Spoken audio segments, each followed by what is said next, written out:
કોઈ પણ ઘટના હોય એના માટે નિમિત્ત હોય. આપણા માટે કોઈ નિમિત્ત હતું તો આપણે આજે અહીંયા છીએ. આ માણસની ઘર વાપસી થઈ એના માટે જે નિમિત્ત વ્યક્તિ છે ડૉક્ટર જીતેશ ટોસલિયા, હું એમને અહીંયા બોલાવવા માંગુ છું પ્લીઝ. અને એલા હરખી પાડો 25,000 વાળો માણસ કરે. અને બીજા જ એક આપણા નોટ ટુ હરી, અને બીજા જ આપણા એક વ્યક્તિ છે કે તમે ક્યાંય પણ હલવાઈ ગયા હોય કાયદાકીય રીતે તો તમને દોડીને મદદ કરે. ડૉક્ટર ગોરધનભાઈ કોશી આપણી વચ્ચે હાજર છે. પ્લીઝ સર, આવો જલ્દી, ઝડપથી આવો.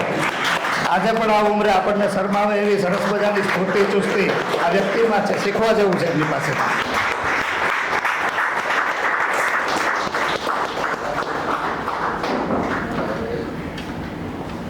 એક નાનું એવું ટોકન સ્વીકારશો નિશાનભાઈ, હું પણ જોડાઈ જાઉં.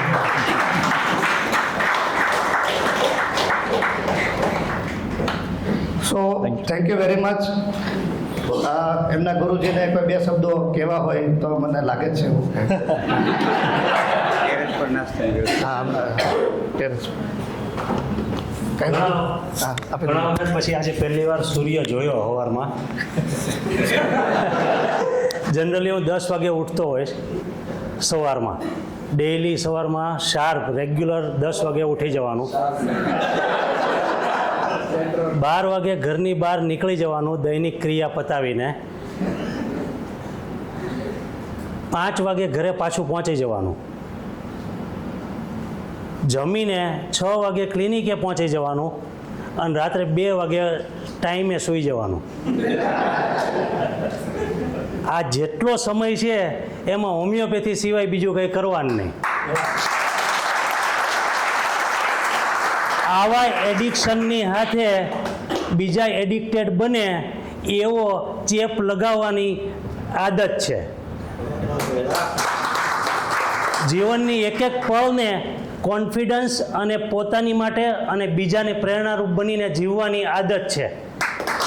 આવી આદતની હાથે ગર્વની હાથે જીવવું એ હોમિયોપેથનો જન્મસિદ્ધ અધિકાર છે.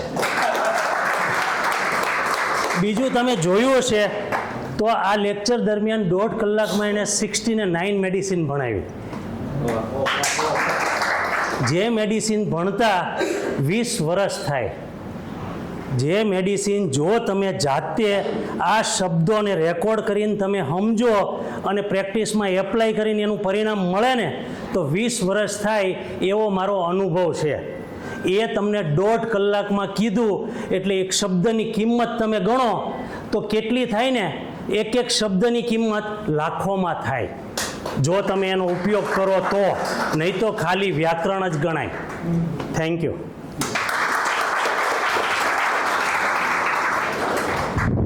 આ સિવાય જરૂરી નથી કે અહીંયા જે સ્પીકર આવે એ જ બોલે. આપણે એવી આશા રાખીએ કે દરેક સ્પીકર જે છે એ 5-10 મિનિટ પૂરું કરે.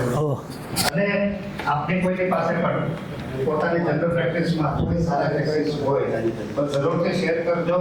કોઈ પણ